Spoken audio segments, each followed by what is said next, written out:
Iki cyumweru muri bungabunga ubuzima turarebera hamwe ibijyanye na kanseri ya prostate, kanseri ikunze kugaragara ku bagabo. Ni indwara ishegesha ubuzima yugarije abagabo babarirwa muri za miliyoni ku isi. Kanseri ya prostate ni imwe muri za kanseri zikunze kugaragara ku bagabo. In a way I'm lucky. Mu buryo bumwe ndi umunyamahirwe. Nta bimenyetso nari mfite, yewe na kanseri ya prostate sinari nyizi rwose.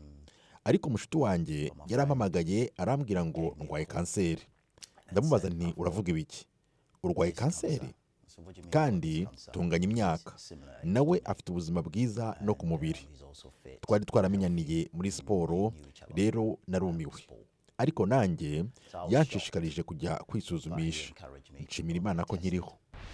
I've been on checking myself at Princess Royal University Hospital. I went there, they did.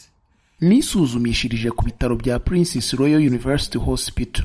Nagiyeyo umunsi bansuzuma barambwiye ngo umwijima umeze neza n'impyiko zimeze neza, ariko bafite ibindi bizamini bagiye gukora.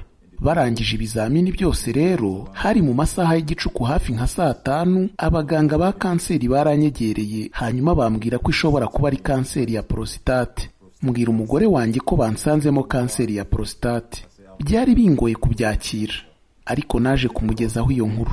Nabwira abirabura bose ko bamenya ko kwisuzumisha kare ari byo byarokoye ubuzima bwanjye. Kugeza ubu, bitewe no kwisuzumisha kare, ubuzima bwanjye bwarokotse kanseri ya prostate. Kubera ko aho nkomoka navukiye muri Sierra Leone, ahantu hataboneka uburyo bwiza bwo kwivuza, bwo kwisuzumisha, benshi mu bavandimwe bacu barimo gupfa bazize kanseri ya prostate.